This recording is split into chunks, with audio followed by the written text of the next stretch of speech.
Ecco, parliamo di questa iniziativa oggi 21 settembre, una rappresentazione teatrale per ricordare anche quello che fu l'eccidio di Livatino. Sì, l'Associazione Nazionale Magistrati Palermo è assai lieta di aver potuto contribuire alla buona riuscita di un evento in cui vengono ricordate due mirabili figure. Rosario Livatino, che forse più di tutti è chi ci ha insegnato a noi magistrati non soltanto il saper o il saper fare, ma soprattutto il saper essere. Le sue doti sono universalmente riconosciute e travalicano ovviamente il settore giustizia. E poi la figura davvero poco nota di Piero Nava, a cui ci lega un grande debito di riconoscenza, e solo grazie alla sua testimonianza dettagliata e senza reticenze che sono stati individuati i sicari del barbaro omicidio di Livatino.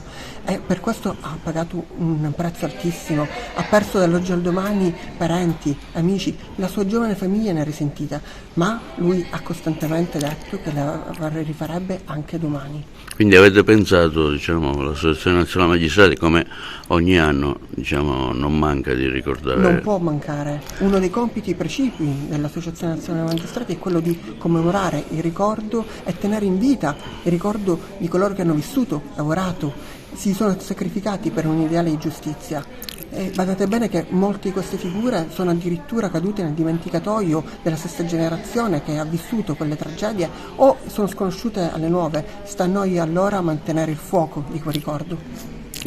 Un evento, una rappresentazione teatrale per non dimenticare l'uccisione di un grande magistrato livatino e di Piero Nava.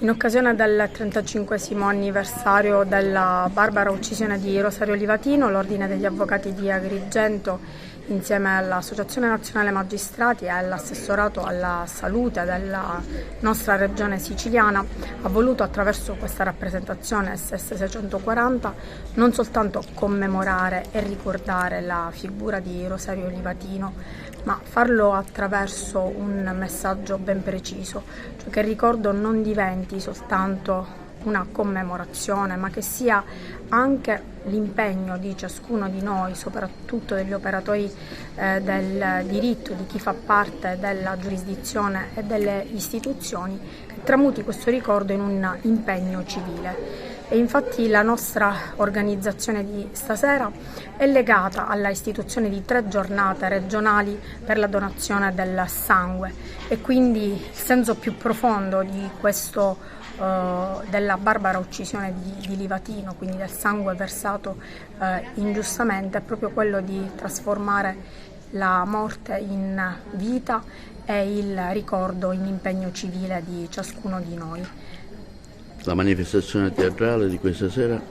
La manifestazione teatrale di questa sera ripercorre esattamente quello che è accaduto 35 anni fa in Contrada Gasena, e lo racconta attraverso lo sguardo di questi due giovani uomini che in realtà non si conoscevano e probabilmente le loro vite non si sarebbero mai incrociate se non lungo la strada 640. E proprio attraverso questo racconto, attraverso il registro linguistico di questa opera teatrale, speriamo che il sangue che Rosario Livatino ha versato non sia stato invano e che ciascuno di noi nel proprio impegno quotidiano non lo ricordi soltanto come il più giovane magistrato che a soli 38 anni ha perso la vita, ma anche per il valore profondo e autentico che dava al suo magistero.